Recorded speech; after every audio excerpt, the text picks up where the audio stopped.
Why your first $1,000 is harder than your first $100,000. Picture this. You've been doing everything right for the past 4 months. You packed your lunch instead of eating out. You said no to the weekend trips your friends were taking. You skipped the new TV, the new clothes, the things you actually wanted. And you watched your bank account balance slowly creep upward, dollar by painful dollar, until you finally had something that felt like real savings. And then, one morning you wake up to a notification. Your car needs new brakes, or your phone screen cracks and suddenly it's unusable, or your landlord sends you some fee you didn't see coming. And just like that, everything you built over 4 months is gone. You're back to zero. And that feeling, that specific gut punch feeling of watching months of sacrifice evaporate overnight, is enough to make a lot of people quit entirely and just stop trying to save money at all. If any of that sounds familiar, stay with me, because what I'm about to explain will show you exactly why that keeps happening, and more importantly, what changes when it finally stops. Here's the thing nobody ever tells you. Most people assume that saving money gets progressively harder as the numbers get bigger, that going from $10,000 to $100,000 requires 10 times more effort than going from 0 to 10,000. But the reality is almost exactly the opposite.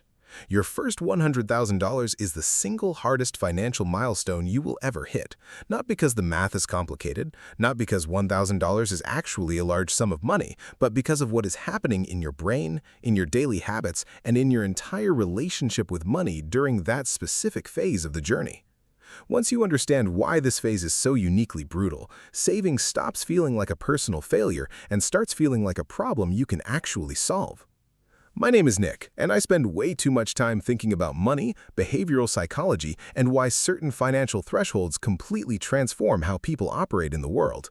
If you've been trying to save money and keep getting knocked back to zero, or if you're staring at a bank balance that feels impossible to grow, make sure to hit that subscribe button and give this video a thumbs up if it ends up helping things click for you. Now, before we get into why this is true, I want to ask you something. When you picture someone with $100,000 in savings, what kind of person do you imagine? Maybe someone who started with a lot. Maybe someone with a high income, a side business, or some kind of head start you don't have access to. But here's what's interesting. Talk to someone who actually has $100,000 saved and ask them when saving started to feel manageable, when it stopped feeling like a constant uphill fight. Almost all of them will point to a moment very early on. Not when they crossed 6 figures, not when they hit $50,000. Most of them will tell you that something shifted around their very first $100. And that's the piece almost nobody talks about. So, let's talk about it. The first thing you need to understand is what is actually happening in your brain when your savings account is empty or constantly getting wiped out, because this is where most financial content gets it completely wrong. When you have no buffer, when every dollar you save is vulnerable to being consumed by the next unexpected expense, your brain operates in what psychologists call a scarcity mindset. And this is not just a motivational term. It is a measurable cognitive state with real consequences for how well you think, how you make decisions, and how much mental energy you have available by the end of the day. Researchers at Princeton and Harvard spent years studying the effects of financial stress on decision-making. What they found was striking. People under financial stress consistently performed worse on cognitive tests, not because of intelligence, but because a significant portion of their mental processing was permanently occupied by financial anxiety. They estimated the cognitive effect was roughly equivalent to losing a full night of sleep. Not occasionally, constantly. Every single day that your financial situation feels precarious, your brain is running at a measurable deficit specifically because of that background stress.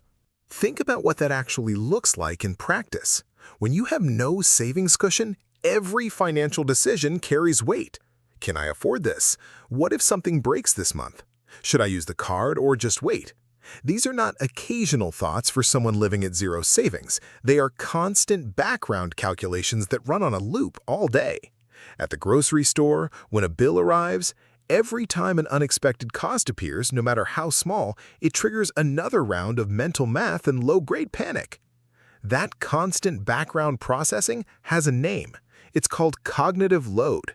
And when your cognitive load is maxed out with financial worry, you have significantly less mental capacity left for the things that would actually improve your situation. Noticing opportunities, planning ahead, making strategic decisions about your income, your spending, your career trajectory. All of those higher-order financial behaviors become harder when your brain is stuck in survival mode. Here's what makes this particularly brutal. The specific behaviors that would help you escape the cycle, patience, delayed gratification, long-term thinking, strategic planning, are exactly the behaviors that become most impaired under financial stress. It is not a character flaw. It is biology. Your brain is designed through millions of years of evolution to prioritize immediate threats over long-term planning. When your bank account is empty, that registers as an immediate threat, and your brain responds accordingly, regardless of whether that response is actually useful to your situation. This is why so many people describe the early savings phase as feeling like trying to fill a bucket with a hole in it. The money goes in, but something keeps draining it back out. And after enough cycles of that, save, wipe out, it starts to feel like the problem is you. Like some people are simply built to accumulate wealth and others are not. Like maybe you are just not the type of person who gets ahead financially. But here's what's actually going on. You're not failing because of a character flaw. You're failing because the first $1,000 is the phase of saving with the least protection, the least momentum, and the greatest vulnerability to being reset by ordinary life. Every unexpected expense hits harder when you have nothing to absorb it.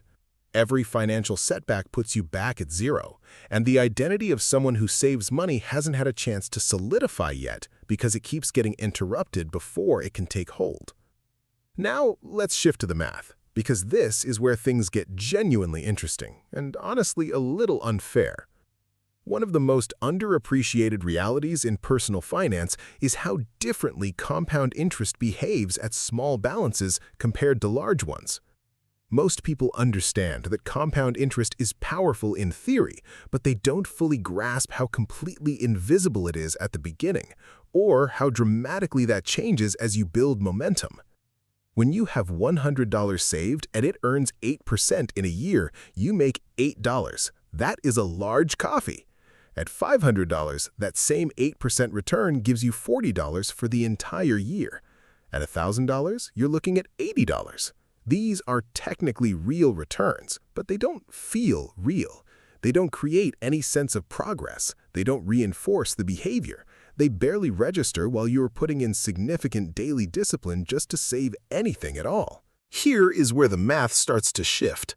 At $10,000, that same 8% annual return generates $800.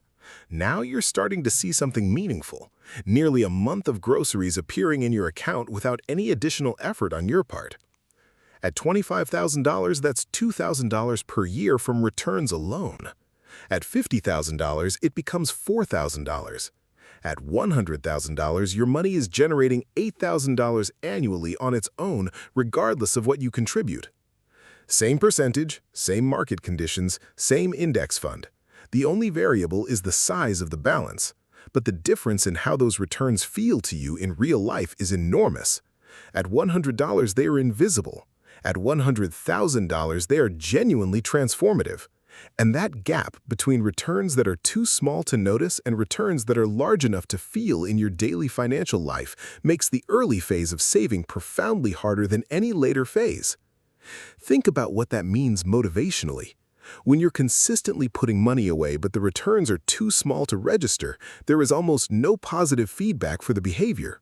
You're delaying gratification, making real sacrifices, saying no to things you actually want, and the financial reward is so small it barely shows up in your balance. That is an extremely difficult environment to sustain over many months of consistent effort. The fact that most people give up somewhere in this phase is not a mystery. It is almost a predictable response to the absence of any meaningful feedback signal.